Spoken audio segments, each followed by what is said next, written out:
Hi learners, welcome back to Arifin Class with me Mr. Arifin. Di video kali ini kita akan membahas tentang tenses. Nah, apa itu tenses? Tenses ialah perubahan bentuk kata kerja. Jadi ada bentuk pertama, bentuk kedua, bentuk ketiga, dan bentuk verb ing ya. Nah, itu bisa berubah-berubah. Nah, bentuk kata kerja dalam kalimat itu bisa berubah karena apa? Karena dua hal. Yang pertama ialah konteks waktu kejadian, dan yang kedua ialah tingkat ketuntasan.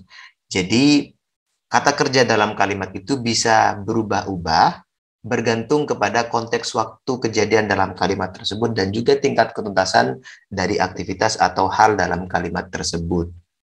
Nah, karena erat kaitannya tenses ini dengan materi tentang kata kerja dan juga tentang kalimat, karenanya saya sarankan sebelum kalian mempelajari tentang tenses, fahami dulu apa yang dimaksud dengan kata kerja, kemudian bentuk-bentuk perubahan kata kerja itu apa saja. Kalian harus ketahui dari masing-masing kata kerja, misal seperti it, bentuk verb 2-nya apa, bentuk verb 3-nya apa, bentuk verb ing-nya apa, gitu. Terus kemudian kita juga harus paham tentang kalimat. Jadi kita harus tahu kalimat itu, misal kalimat nominal itu apa, bentuknya seperti apa, contohnya bagaimana, terus kalimat verbal itu yang aktif, yang pasif itu seperti apa, pengertiannya, contohnya seperti apa. Nah, kalau kalian sudah paham bentuk perubahan-perubahan kata kerja dan juga bentuk kalimat, baik kalimat pernyataan ataupun kalimat pertanyaan, nah itu adalah langkah baik bagi kalian untuk lebih mudah memahami apa itu tenses dan pengaplikasiannya dalam kalimat. Nah, untuk lebih memperjelas pemahaman kita tentang tenses, mari simak contoh berikut. Tadi saya sudah jelaskan bahwasanya tenses ialah bentuk perubahan kata kerja. Nah, kita fokus kepada kata kerja dalam kalimat di sini. Ya, kata kerjanya di sini bisa kata kerja asli atau kata kerja bantu yang bisa berbentuk to be. Nah, di sini kita perhatikan kata kerjanya. Di sini diberi warna merah ya. Ate di sini adalah kata kerja pada kalimat yesterday I ate chicken. Ini bentuk kata kerja saya beri warna merah. Terus konteks waktu kejadian atau tingkat ketuntasan ini saya beri warna orange. Jadi untuk memudahkan kita di dalam memahami. Yesterday ini adalah konteks waktunya ya. Kemudian ate ini adalah verb-nya, kata kerjanya. Nah, kenapa kok tidak pakai it, sir? Kenapa kok pakai it? Ya, sebab karena yesterday ini maknanya lampau, tensesnya pas, karenanya kata kerja yang digunakan ialah bentuk kedua, bukan bentuk verb one, bukan bentuk verb three, ataupun bentuk verb ing, begitu. Kemudian kalimat tanya, did you eat chicken yesterday? Nah, di sini sama-sama yesterday, sir. Tapi kenapa kok di sini pakai it? Kenapa kok di sini pakai it? Nah, di sini ada ketentuan kalau sudah ada kata did, gitu ya, did, do, does di awal kalimat, kemudian setelahnya ada kata kerja, maka kata kerjanya harus kembali ke bentuk aslinya. Meskipun ini konteksnya pas, ya harus kembali ke bentuk aslinya yaitu it, bukan ate, begitu ya. Nah, kemudian contoh kalimat yang ketiga, I will study again tomorrow. Nah, ini kalimat verbal, aktivitas ya, menyatakan aktivitas study. Di sini menggunakan verb asli, karena konteks waktunya adalah future. Di sini ada kata will ya, itu auxiliary-nya future. Dan konteks waktunya ialah tomorrow, begitu. Jadi tidak menggunakan studying, tidak menggunakan studied, tapi menggunakan study. Sebab konteks waktunya tomorrow dan ini future. Kemudian kalau kalimat tanyanya seperti apa? Will you study again tomorrow? Nah, di sini kita mungkin bisa mempelajari, oh kalau kalimat tanya itu ketika kalimat pernyataan dirubah ke bentuk kalimat pertanyaan, kita cukup mengubah posisi akselnya saja yang mulanya ada di awal, ya, yang mulanya ada di setelah subjek pada kalimat pernyataan, pada kalimat pertanyaan ada di awal subjek atau di awal kalimat. Nah, itu nanti kita akan pelajari dan itu sudah dibahas di materi atau video yang membahas tentang common questions. Contoh selanjutnya, ini bentuknya nominal, ya tidak menyenangkan aktivitas. I'm at home now. Saya ada di rumah sekarang. Nah, kenapa ini pakai am? Karena subjeknya I, ya. Konteks waktunya now. saat ini, present. Karena tidak menggunakan was, tidak menggunakan be, tapi menggunakan am. Kemudian yang terakhir, were you at home yesterday? Sir, kenapa ini subjeknya you tapi kok pakainya were, kok nggak pakai are? Nah, ini perlu kita pahami. Konteks waktunya yesterday, past, ya. Karenanya to be-nya pun juga berubah ke dalam bentuk kedua. To be ini bisa disebut dengan kata kerja bantu. Kata kerja bantunya pun juga berubah ke dalam bentuk kedua dari are, yaitu were. Jadi were you at home yesterday, bukan are you at home yesterday. Sebab apa? Konteks waktunya yesterday. Yang mulanya pada present itu pakainya are, karena konteks waktunya berubah, makanya tidak menggunakan are, akan tapi menggunakan were. Well, sekian penjelasan tentang apa itu tenses, pengertian-pengertiannya. Nah, sekarang saya akan bahas biasanya setiap orang yang mempelajari tenses itu mengajukan pertanyaan seperti apa? Atau apa biasanya yang sering menjadi keresahan oleh para pembelajar di setiap kali dia mempelajari tenses.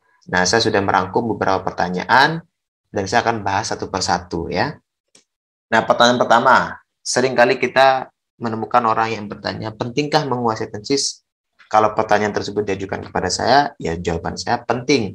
Kenapa? Karena ini memberikan definisi atau karakter makna tertentu. Jadi berbeda tenses itu akan memberikan makna yang berbeda juga pada kalimat tersebut di dalam memahaminya.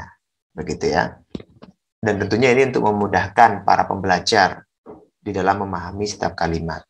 Kemudian yang kedua, materi apa yang perlu dikuasai lebih dulu sebelum mempelajari tenses? Nah, tadi sudah saya jelaskan, sebelum kita mempelajari tenses, materi yang perlu kita kuasai itu ada dua. Yang pertama, kita harus paham apa itu kalimat. Ya, kalimat tanya, kalimat pernyataan, terus kalimat tanya dan kalimat pernyataan yang bentuknya nominal, dan juga bentuknya verbal, baik verbal yang pasif maupun yang verbal aktif, begitu. Dan yang kedua, kita juga harus paham bentuk perubahan-perubahan kata kerja. Jadi bentuk verb satunya dari, misal contoh kata kerja, makan, itu verb satunya apa, bentuk verb 2-nya seperti apa, bentuk verb 3-nya seperti apa, bentuk verb ing-nya seperti apa. Nah, itu kita harus paham itu untuk memudahkan kita dalam membuat kalimat yang disesuaikan dengan tensesnya. Nah, kemudian pertanyaan ketiga yang sering kali diajukan oleh para pembelajar, tips mudah dan cara memahami penggunaan dari masing-masing tenses itu seperti apa? Nah, nanti kita akan bahas itu di video yang lain tentang cara mudah memahami penggunaan masing-masing tenses. Mungkin dari kalian sudah pernah melihat beberapa video yang membahas tentang bagaimana cara menggunakan tenses.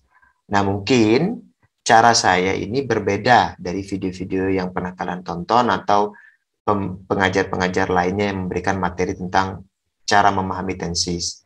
Mungkin cara saya dianggap lebih sulit atau mungkin bisa jadi jauh lebih mudah. Nah, kita lihat nanti di video selanjutnya.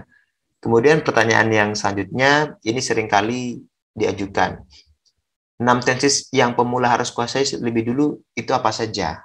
Nah, sebenarnya tidak spesifik kepada jumlah 6 tenses itu ya. Kebanyakan mereka bertanya, apa saja di tenses yang harus saya kuasai lebih dulu? Saya kan pemula, saya beginner. Tentunya ada tahapan dong ketika kita mempelajari sesuatu, nggak pas langsung ujuk-ujuk belajar 12 tenses. Nah, pastinya ada tahapan. Berapa tenses sih yang perlu kita kuasai? Kalau misal saya itu hanya butuh mempelajari tenses itu untuk kepentingan komunikasi keseharian. Nah, untuk kalian yang memang mempelajari bahasa Inggris dan ingin bisa ngomong dengan tenses yang benar, kita perlu pahami 6 bentuk tenses yang memang seringkali digunakan. Bukan berarti juga sisa 6 tenses lainnya tidak digunakan, bukan. Tapi ini berdasarkan tingkat keseringan penggunaan dalam komunikasi keseharian. Nah, saya menyimpulkan ada 6 tenses. Apa saja itu nanti kita akan bahas itu. Well, untuk lebih memudahkan kita memahami lebih dalam tenses itu seperti apa, kita akan bahas pada contoh kalimat berikut. Ini adalah contoh kalimat nominal. Ya, contoh kalimat nominal terhadap pengaplikasian tenses pada masing-masing kalimat.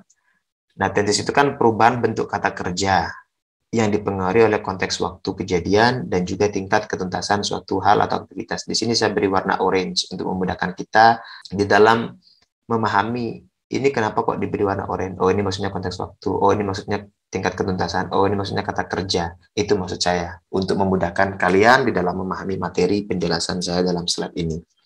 Nah, kalimat pertama, I'm an English teacher. Di sini menggunakan am. Ini nominal ya. Saya adalah seorang guru bahasa Inggris artinya.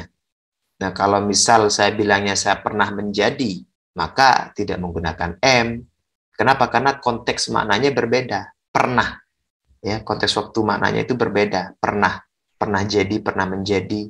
Itu pakai have been. Itu bentuk auxiliary yang digunakan untuk kalimat nominal pada kalimat yang menyatakan saya pernah gitu. Kemudian contoh kalimat yang ketiga, I was an English teacher last year. Saya adalah seorang guru bahasa Inggris tahun lalu. Nah, karena konteksnya tahun lalu, maka kita tidak menggunakan I'm an English teacher last year, tetapi menggunakan was. Bentuk kedua. Was ini bentuk kedua dari am. Ya. Was ini bentuk kedua dari am. Kenapa kok pakai bentuk kedua? Karena past, last year.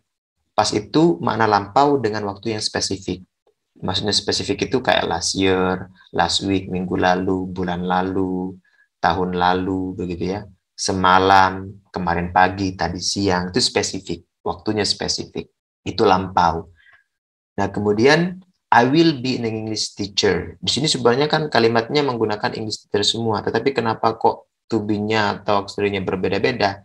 Nah, perbedaan itu disebabkan karena konteks waktunya. Di sini kan last year, karenanya pakai was. Di sini next month, mendatang, maknanya future, karenanya menggunakan will be, bukan was, bukan am, bukan have been. Artinya saya akan menjadi seorang guru bahasa Inggris bulan depan. I will be an English teacher next month. Begitu. Well, cukup untuk penjelasan tentang contoh kalimat nominal dari pengaplikasian tenses. Kita pindah kepada contoh kalimat yang verbal. Nah, di sini ada 5 contoh kalimat verbal yang mana merupakan bentuk pengaplikasian dari tenses pada masing-masing kalimat tersebut. Kita perhatikan lagi kata kerjanya berubah apa tidak. Kita perhatikan konteks waktunya berbeda atau tidak. Kita juga perhatikan tingkat ketuntasannya berbeda atau tidak. Nah, di sini sama-sama menggunakan kata kerja teach ya. Sama-sama menggunakan kata kerja teach. Aktivitasnya mengajar. Nah, di kalimat pertama, I teach English, menggunakan kata teach. Artinya saya mengajar bahasa Inggris. Nah, kalau kita menggunakan makna sedang, maka tidak menggunakan teach saja. Harus ada to be, kemudian diikuti oleh verb ing. To be-nya kata kerja teach ini dirubah ke dalam bentuk verb ing. Saya sedang mengajar bahasa Inggris. Nah, berbeda toh bentuk kata kerjanya karena maknanya pun juga berbeda. Kemudian kalimat yang ketiga, I have taught English. Saya sudah selesai ngajar bahasa Inggris atau saya sudah ngajar bahasa Inggris. Di sini karena maknanya sudah selesai atau sudah atau pernah ngajar, karenanya tidak menggunakan teaching, tidak menggunakan teach, tapi menggunakan taught, bentuk verb 3, yang mana sebelumnya didahului oleh kata have. Have ini dipakai kalau subjeknya I, kalau subjeknya he, she, it, pakainya has, gitu ya. Kemudian contoh kalimat yang keempat, I was teaching when you called me yesterday. Saya lagi ngajar waktu kamu nelpon saya kemarin. Saya sedang mengajar waktu kamu menelponku kemarin. Jadi ini menyatakan hal yang sedang terjadi di waktu yang lampau atau waktu yang lalu, ya. Karena di sini ada kata yesterday, ya ada kata yesterday di sini. Nah, ini harusnya saya beri warna orange untuk memudahkan kalian memahami bahwasanya ini konteks waktunya. Nah, ini konteks waktu spesifik. Yesterday menunjukkan waktu khusus tertentu gitu. Jadi I was teaching, saya lagi ngajar ketika kamu telepon saya kemarin. Begitu. Kenapa kok tidak I was you were calling me? Kenapa kok I was teaching dulu, sir? Kenapa kok yang teaching dulu yang lebih dulu yang dikontinuuskan, yang dirubah ke dalam bentuk ing? Kenapa enggak call-nya? Nah, ini bergantung kepada aktivitas mana dulu yang dimulai atau yang terjadi lebih dulu. Ini kan aktivitas mengajarnya yang jadi lebih dulu, baru kemudian kamu itu nelpon saya, begitu. Karena lebih dulu aktivitas mengajarnya, aktivitas mengajarnya lah yang dikontinuuskan, begitu. Kemudian contoh kalimat verbal yang terakhir, I will teach English next month. Karena konteks waktunya next month, maknanya future, mendatang. Karena di sini diberi imbuhan will. Ya, will, kemudian verb-nya menggunakan verb asli. Verb asli itu verb yang tidak berbentuk atau tidak berbentuk verb 2, verb 3, verb ing, ataupun verb yang mendapatkan imbuhan akhir s atau is. Itu maksudnya verb asli gitu. Jadi kita nggak boleh bilang I will teaching, nggak boleh. I will to teach itu juga nggak boleh. I will taught itu keliru, kurang tepat gitu ya. Oke, well sekian pengenalan materi tentang tenses dan contoh-contoh kalimatnya. Semoga penjelasan saya tentang apa itu tenses, terus kemudian contoh-contoh yang kalimat verbal seperti apa, kalimat nominal seperti apa, semoga memberikan pemahaman yang jauh lebih mendalam, dan semoga kalian mudah memahami materi yang saya sampaikan ini. Di video selanjutnya akan saya bahas tentang cara memahami atau mengetahui dan cara mudah mengingat 12 nama tenses serta bentuk-bentuk rumusnya. Sekian materi kita kali ini. See you on the next video. Wassalamualaikum warahmatullahi wabarakatuh. Bye-bye.